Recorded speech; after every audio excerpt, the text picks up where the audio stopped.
So good evening, everybody.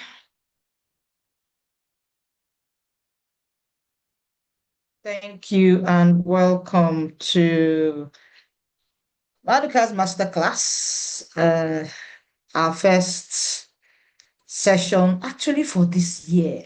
It's interesting that life has been so busy that hardly had the time to do a masterclass this year. But I made up my mind going to the second half of the year that I will not allow the year end without, putting something together to be of positive impact to your I think this is better. All right, so how you all doing? How was the day? I hope you're not too tired. Work wasn't too stressful. It's not been up to 20 minutes. I came back home. Long, long day. But I'm excited and fired up for what we're going to learn in our masterclass session today. Why do we do Maduka Masterclass? I always like to paint that picture for you so that you have perspective. We do Maduka Masterclass classes because it's important as current leaders or as emerging leaders, irrespective of what stage you are in your personal and professional development. There are some skills, competencies, and knowledge that actually help you move from where you are to where you want to be, help you to be effective, help you to be efficacious, and help you to be impactful to yourself, to the space where you work, and to the people around you. Public health skills and competencies, medical skills, leadership skills and competencies, healthcare, health development skills and competencies really should be commonplace. But unfortunately, a lot of this, what some people will say very simple things, are not what you will be able to learn in a formal classroom.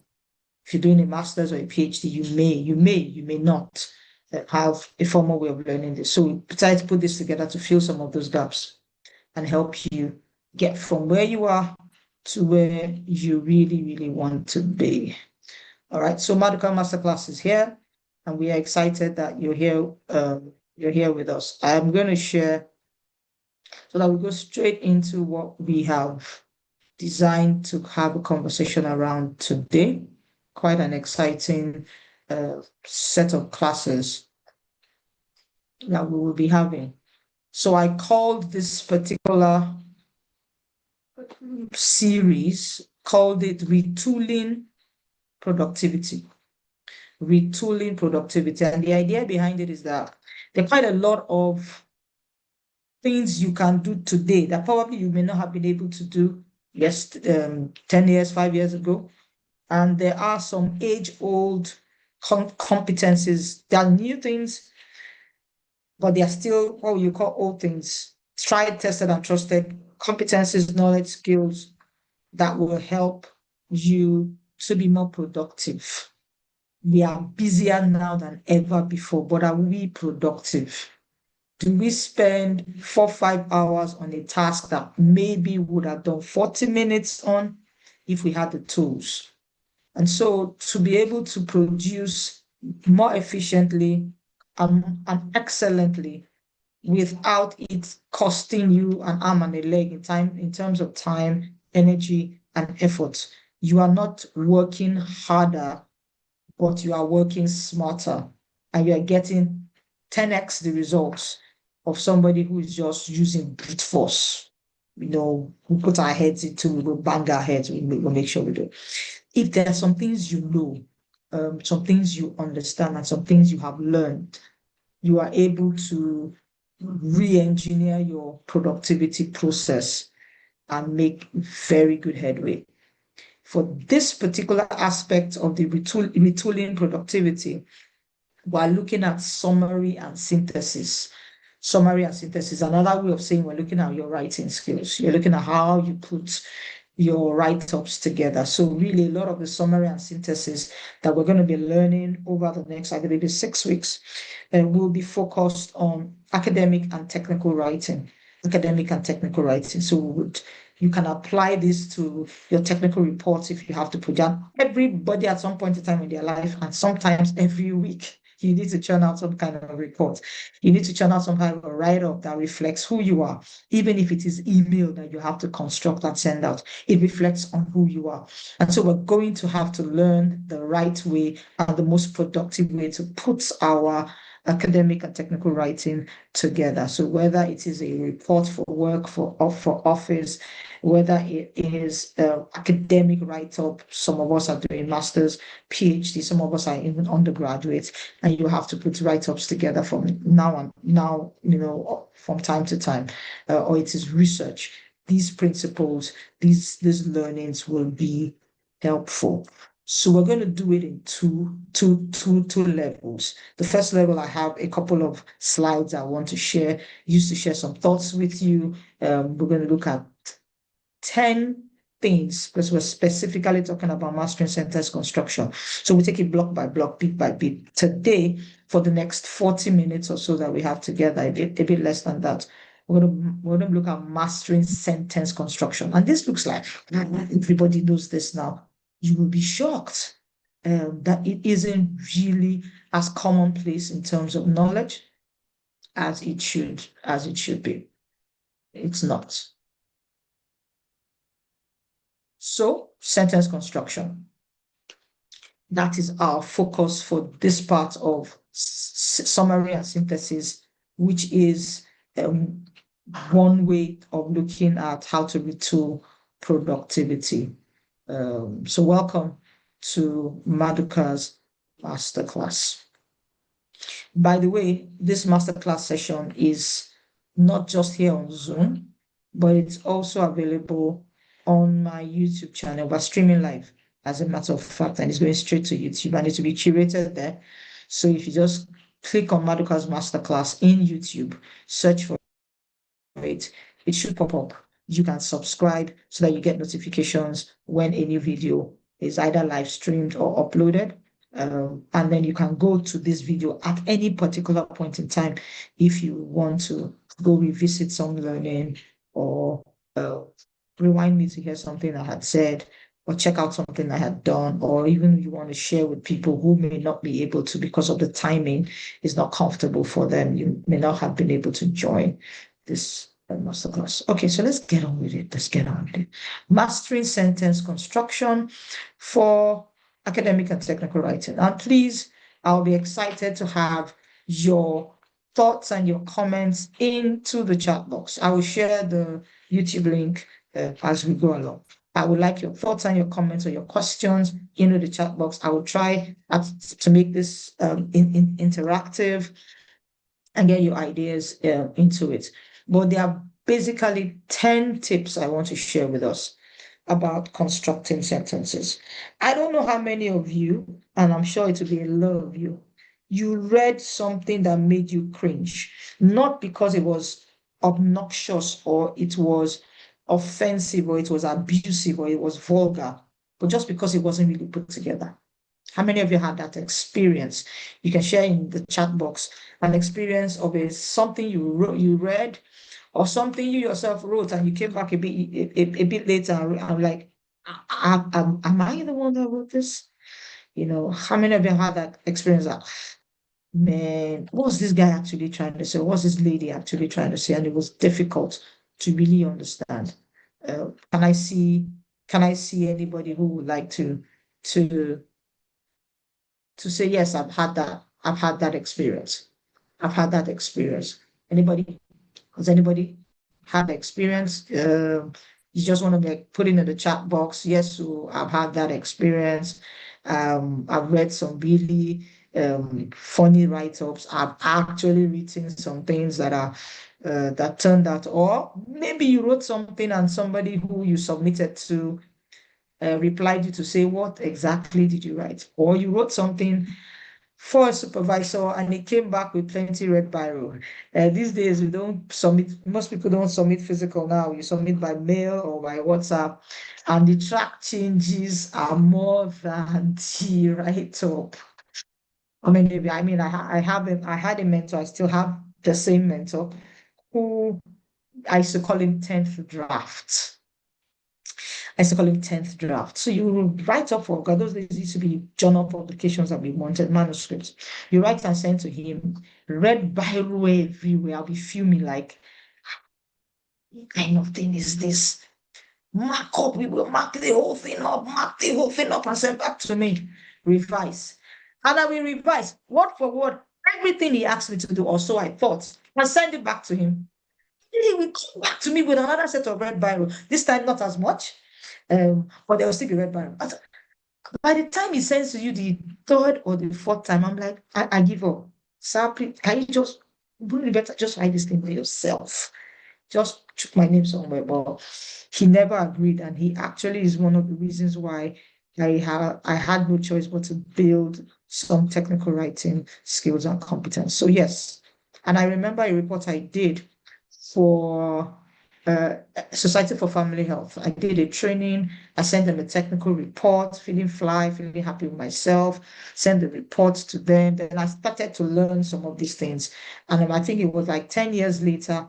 I just happened to stumble across that same report. I think I've used it in a previous masterclass to just show people that you can grow. And I'm like, I don't believe I wrote this. I just felt like, can I send these people an email to say, can you delete? Can you burn it? Can you make sure nobody ever sees this report? But we've all been there, and it's a learning and a good call for us. So I'm excited that you are here. So, the tips that we're going to learn about sentence construction, the tips we're going to learn about mastering sentence construction. We can't do everything, but the tips we're going to learn will help us to understand that sentences are building blocks for everything you write. So if you have to write 10,000 words, or you have to write a project that is a thesis that is 50,000 words, you should understand that before you have paragraphs, and before you have chapters, and before you have the report, the project, the book, you must have sentences. And sentences are the building blocks for every write-up. So you get it right with sentences, you get it right with paragraphs, you get it right with the reports. So really, this is fundamental, and that's why we're starting with it. So a couple of tips. So these tips are categorized into two groups. Two groups of tips. One set is tips relating to purpose and structure. The purpose and the structure of the sentence. And then we'll now go to the second tip. So the purpose and structure, the first thing for you to realize, and really very fundamental, is one idea per sentence, or at least one part of an idea, because a sentence may not be able to fully put out an idea, a full idea. You may need several sentences built, linked together to communicate an idea. In fact, you may need an entire paragraph to communicate an idea. But please do not pick up an idea in one sentence and completely different idea in two completely different ideas in one sentence. Please don't do that. So for example, don't bundle so many thoughts together. Let's do a typical example, and we're going to relate this to an academic writer, but let's just do very simple, straightforward example. So you say, I miss the bus. 1, 2, 3, 4. 4 words put together in a sentence, it makes a lot of sense. Now, many of us don't say this, don't write like this. In fact, we don't speak like this, we don't write like this. This is somewhat of how we write. I missed the bus while heading to meet Ada, who told me that the bus was only early because fuel had, the driver was able to buy fuel early. And so please, the question is, what are you trying to tell me? What are you trying to tell me? Are you talking to me about the ability of the driver to buy fuel on time? Are you talking to me about where you were going? Or are you talking to me about what happened to you? You missed the bus. Now you can put a full stop there and say, I missed the bus. I missed the bus. When I told Ada I missed the bus, she explained that the driver came early. Full stop. The driver came early because filling stations had just opened. Something like that. So I've read 3 sentences. I've gotten the story, short, sharp, straight to the point, rather than trying to windy ideas, multiple ideas into one sentence. We'll see how this works out when we try to apply. Number 2, link ideas logically. So this is where you apply critical reasoning and critical thinking. So you see in the last example, I moved from the fact that I missed the bus to what happened next, that I told somebody I missed the bus. Then the third sentence is her explanation of why that was feasible, or why that could have happened, that she missed the bus. So you read it and you see it moves from one to the other. You are not saying, so for example, the road was flooded, so traffic moved slowly. There's a logical progression. Road was flooded, so now what happened when the road was flooded? It makes sense.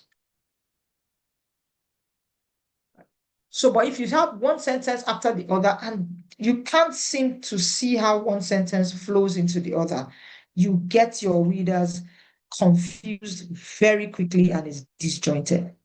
If you have one sentence giving you one idea, starting to give you one idea, and another sentence going to tell you something completely different, completely disconnected subject, or so it seems, without there being any reasonable linking, you are going to have a problem. So, like, how do we apply this? We'll get to the practical application. 3, be concrete and be specific.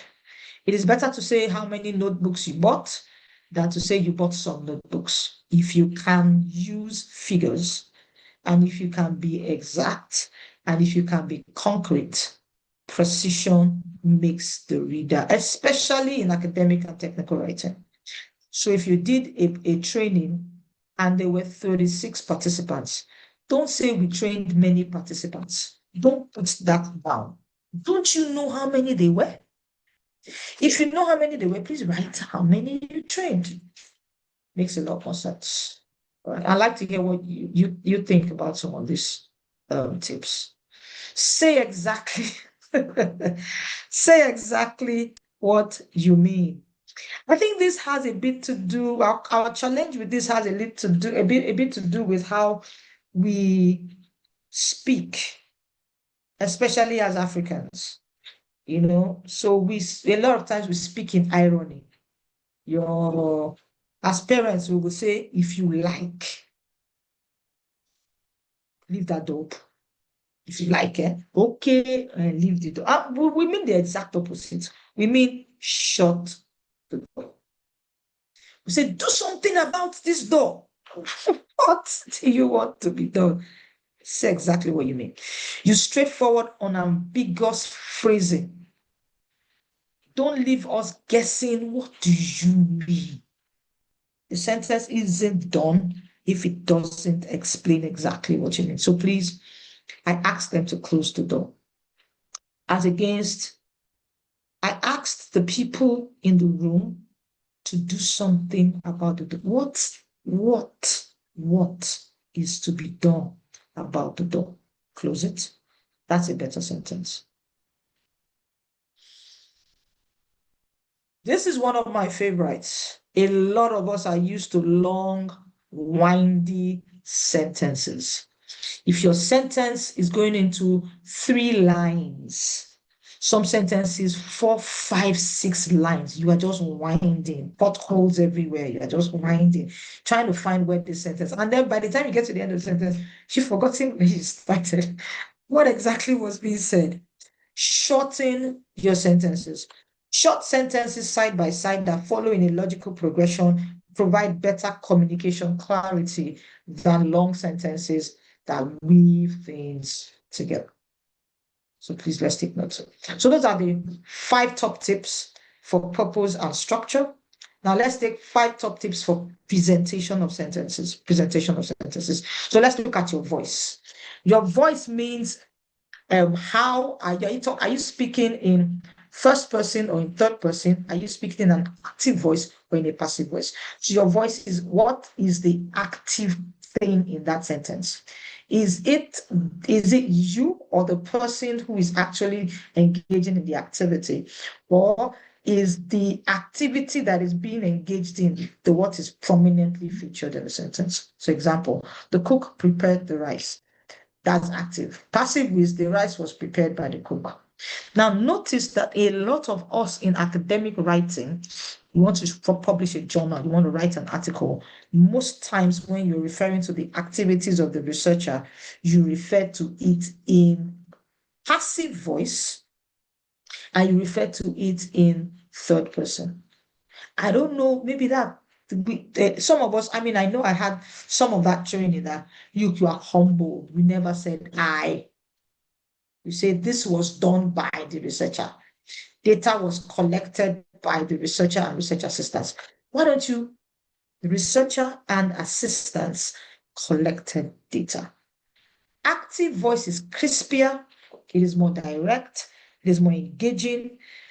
Passive voice can be boring, can make it look like you are unsure of yourself and you are not really in the driver's seat. So let's take note of that. And it's just you said the same thing, but it's just the way you've presented it. All right. Now, one concept we consistently used. Don't use different terminologies for the same concept. For example, if you're talking about antiretroviral treatment, antiretroviral therapy, don't say antiretroviral therapy in one sentence and say HIV treatment in another sentence. You need to maintain consistency. And once you've picked up a terminology, use that same terminology or a version or a way of explaining or describing something, a concept, use that same throughout. Be consistent. Some people say no, vary it so that it is interesting. No, actually, it's quite confusing. It's quite confusing. Cut out the filler. This is also, I mean, when we talk about people who speak, we talk about communication, spoken communication. We talk about you see filler words, and we say instead of using filler words, use pauses. Instead of saying filler words, control yourself to reduce. You may not be able to 100% eliminate, but reduce the amount of times you have to use a filler word. In writing too, it's extremely important that you are crisp and you eliminate redundant and empty words. I was reviewing abstract for one of my residents.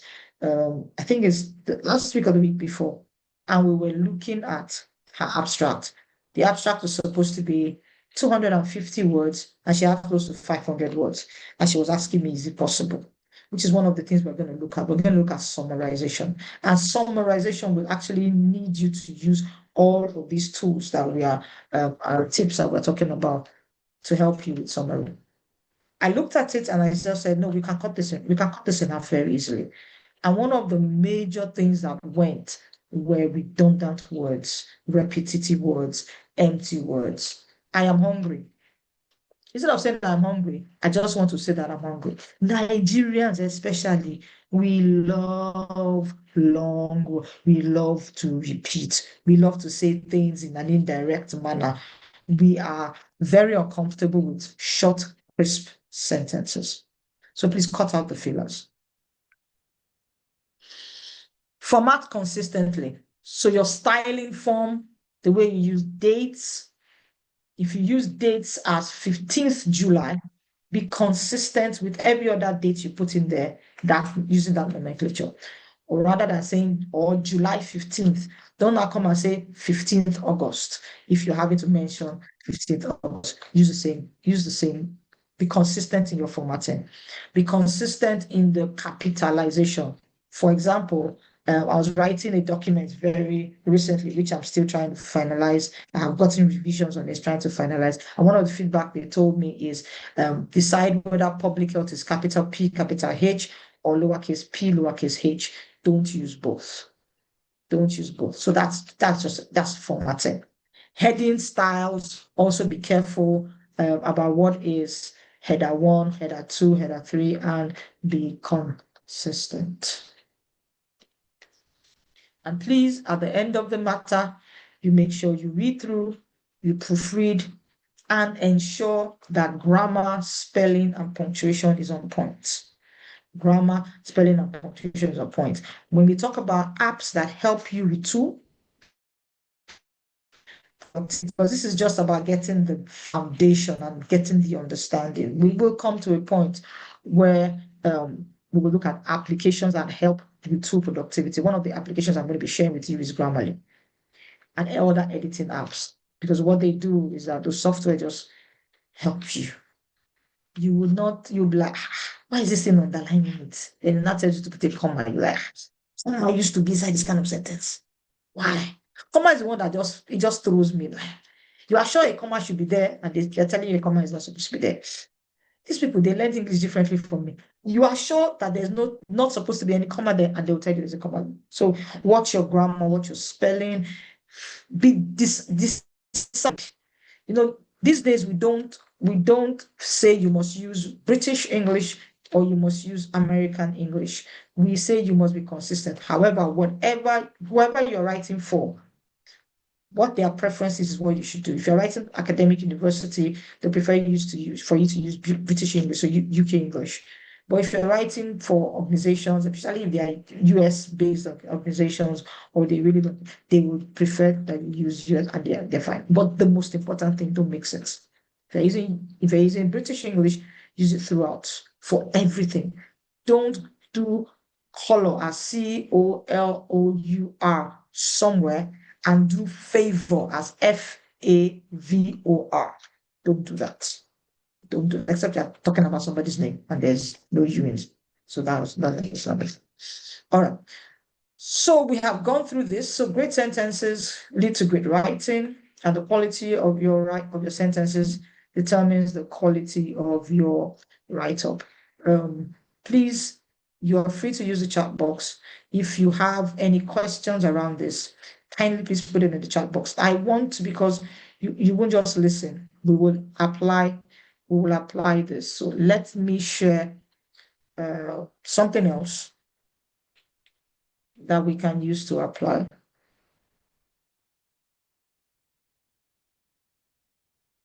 So I have a write-up for us that I'd like to share. And I'd like our input and our opinions into it. I'll share the screen in a few seconds.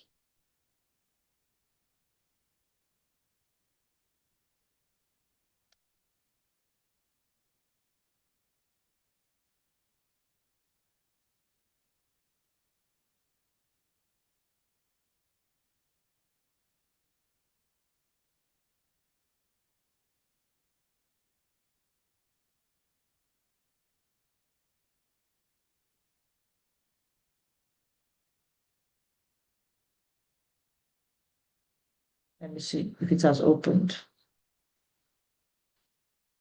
Yeah, it has. But I think I have too many PDFs open.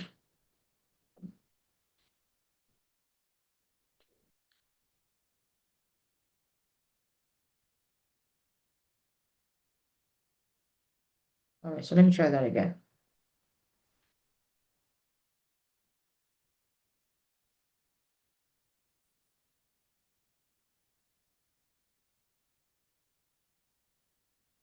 Oh, good.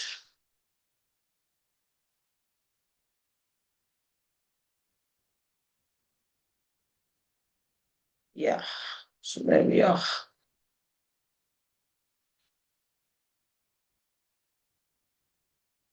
All right. I hope you can see the PDF file. I hope you can see the PDF file. And this is just everything we've gone through as a Word document.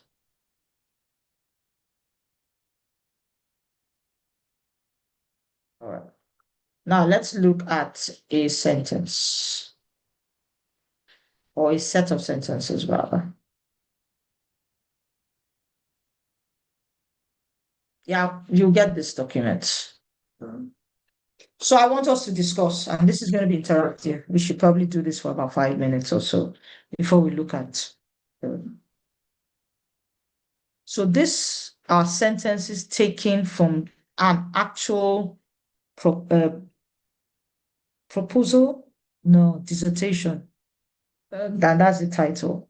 I've changed the title up a little bit to inhibit full recognition, but that's it. So it's adherence and risk factors for hepatitis, for HIV hepatitis co-infection in River State. I'd like you to read with me the very first sentence. It says blood transmitted viruses like HIV, hepatitis B, HBV, and hepatitis C virus are transmitted primarily through sexual contact with infected persons, unsafe injections, and other medical practices. Then I want you to read another sentence with me, please.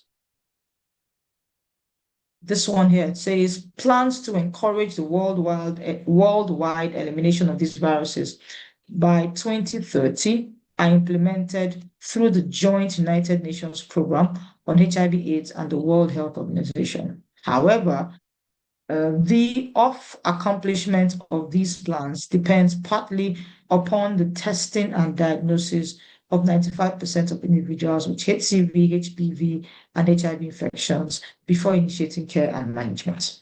Yeah. So let's leave that first sentence first. I think this is rich enough for us to mine a lot of things. All right. Can somebody put in the chat, and I'd like everybody to participate, which of the rules, which of the tips for sentence construction does this sentence violate? This is a sentence. So which of it does this sentence violate? I wish I could do side by side, where on one side you see the rules, and on the other side you see the sentence. But I think we can remember enough about it, about what I just shared or what we just went through, to at least pick one or two things. Please put in the chat box. I'll be looking out for your responses.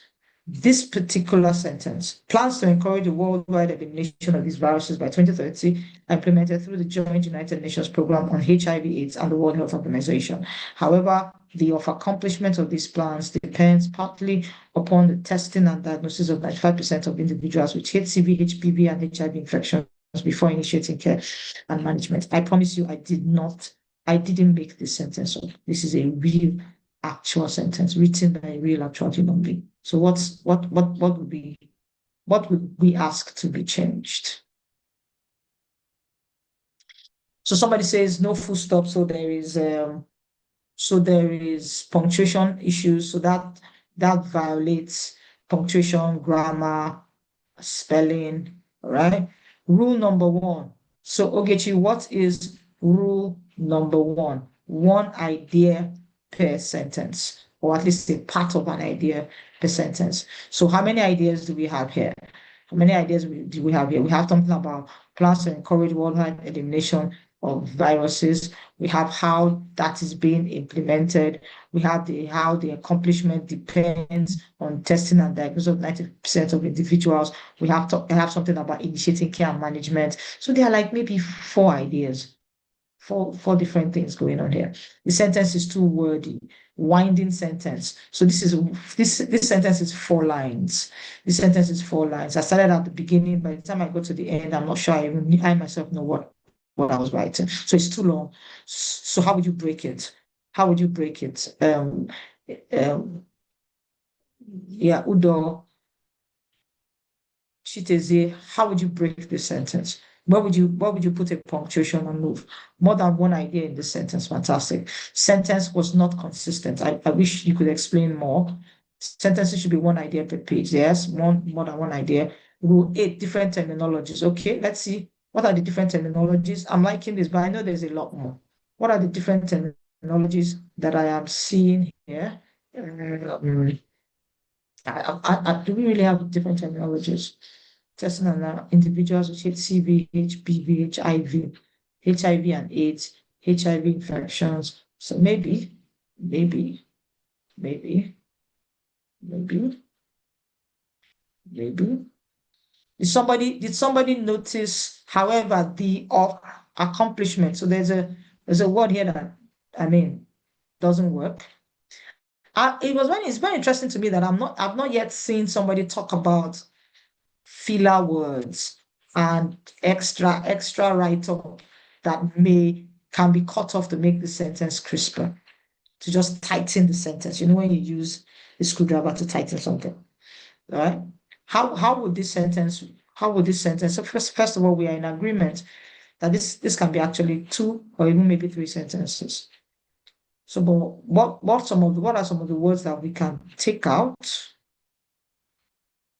What about the voice? Did anybody notice anything about the voice of the sentence? Anybody notice about the voice of the sentence? Because we talked about voice. Yeah. The off before accomplishment is misplaced. Yes. Did anybody notice anything about the voice of the sentence? That this is passive voice. Why don't you say the United Nations program on HIV/AIDS and the World Health Organization plan to encourage worldwide elimination of hepatitis B, C, and HIV by 2030.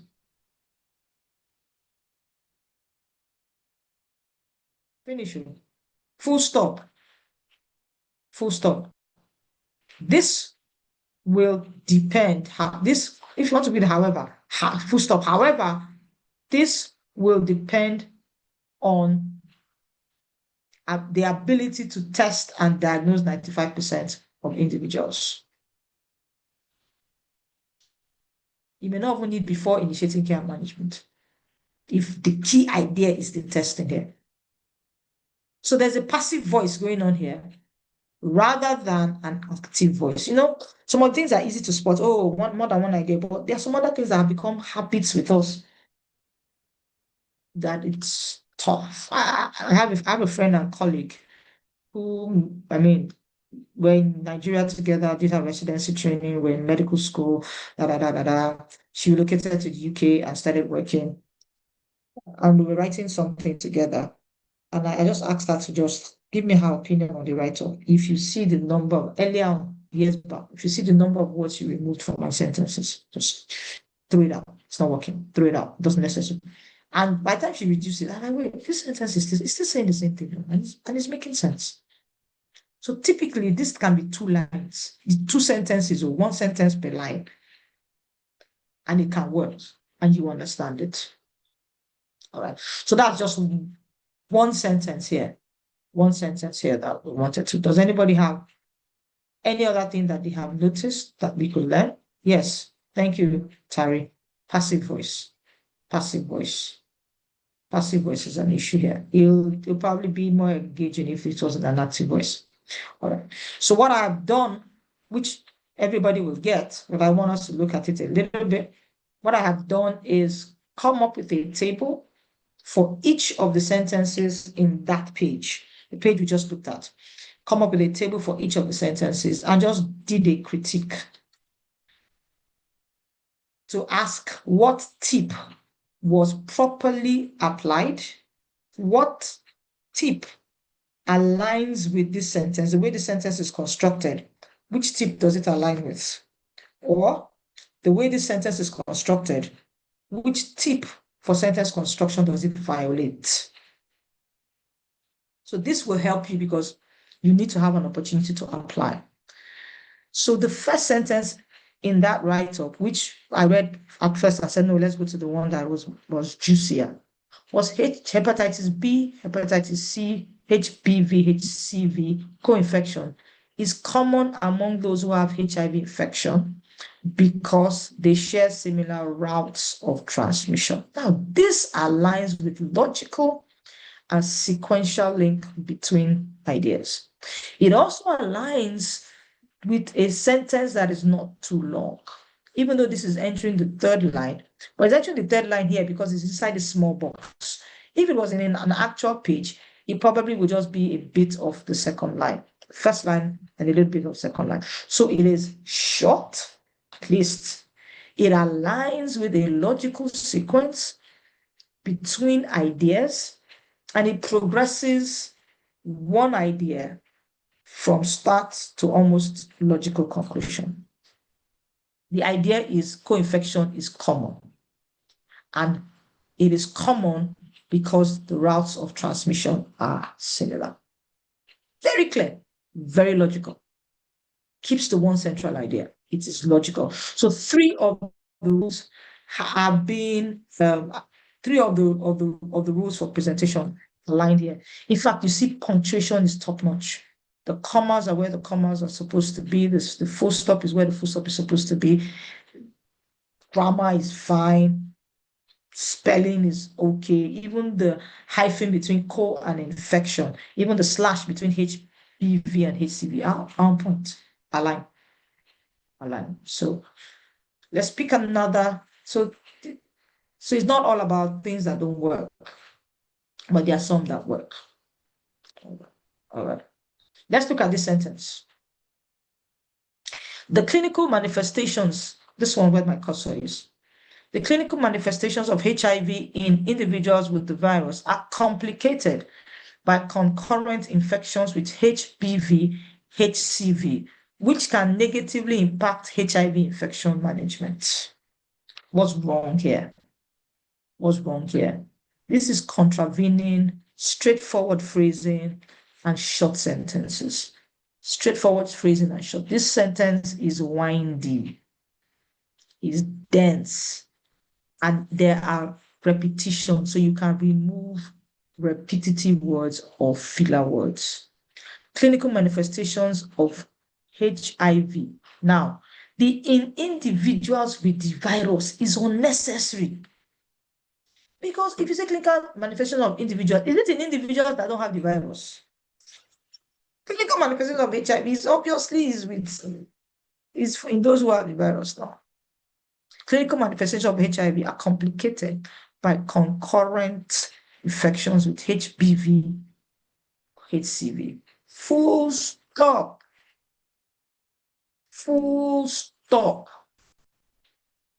Then you say this can negatively impact what? Co-infection. Instead of saying this, because sometimes when you say this, we're like, what are you referring to? Co-infection can negatively impact HIV infection management. Full stop. 2 sentences, sharp, crisp, to put. All right. I hope this is working for us and we have gained something from it. I'd like to challenge you. I mean, if you want to give you a call for action, I'd like to challenge you if you're writing something correctly. After this, go on. If you want to listen to it again, it's on YouTube. I think I should just go tell you my YouTube link. 1 second. It's on YouTube. You just go pick it. So I'm going to share this particular video, the YouTube. And then from there, you can get to the link to the YouTube channel. So I'm putting it in the chat. This video is, okay, so it's pastes. All right. Okay, so that's YouTube. There's a link to the YouTube channel and to this particular video. I want to encourage you. This is the call to action.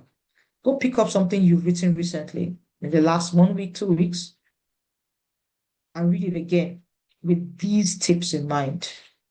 And if it's something that you haven't already submitted or finalized, revise it. Using these tips, practice it, and see if your write-up isn't crispier, it isn't easier to understand.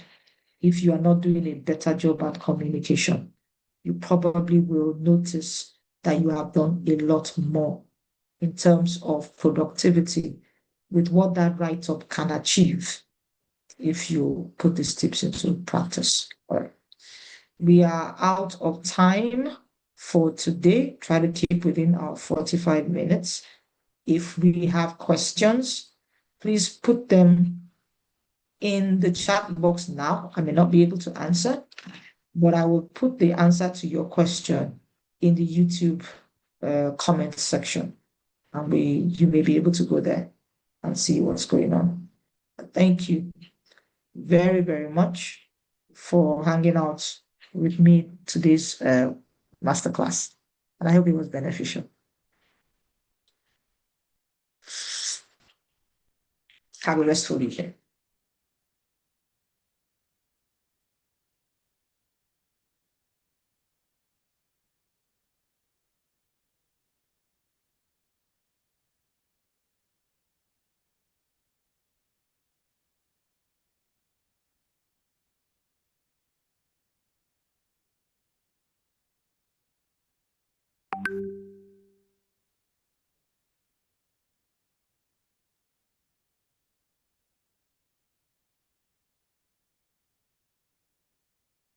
Yeah, thank you, everyone.